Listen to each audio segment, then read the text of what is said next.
১,০০০ টাকার বই যখন ১০০ টাকায় পাওয়া যায় তখন সেই জায়গায় ছুটে যেতে হয় বইকি।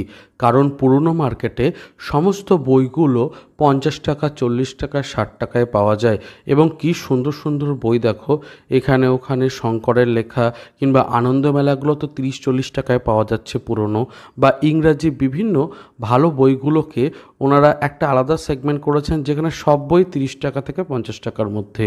তো বেশ কিছু বই ক্রয় করলাম এবং তার সাথে তোমাদের সঙ্গে শেয়ার করে নিলাম এই ভিডিওটা, যেখানে দেখতে পাচ্ছ পুরনো বইয়ের মার্কেটে তোমরা শুধুমাত্র ধর্মীয় বইই নয়, তার সাথে কম্পিটিটিভ এক্সামের বই, বিভিন্ন গোয়েন্দা গল্পের বই এবং অন্যান্য ছোট বড় বই পাওয়া যায়। এবং তোমরা দেখছো কোয়ালিটি কিন্তু মোটেই খারাপ নয়।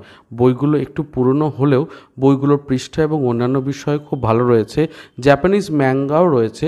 তোমরা জানো মাঙ্গা কমিক্স কত বিখ্যাত এবং মাঙ্গা কমিক্সের একটা প্রচারও রয়েছে, ডিমান্ডও রয়েছে, অনেক সময় পাওয়াও যায় না। আর যেই জিনিসগুলোর দাম এত বেশি হয় যে মাঙ্গা কমিক্স অনেকে নিতে পারেন না, তো সেই জায়গা থেকে এগুলোও কিন্তু পেয়ে যাচ্ছি।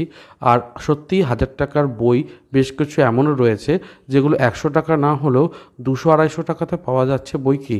তো কাজেই আমার মনে হয় তোমাদের পুরনো বই মার্কেট ভিজিট করা উচিত এবং একটু নেড়েঘেটে বেশ কিছু বই সেখান থেকে কিনে নেওয়া উচিত।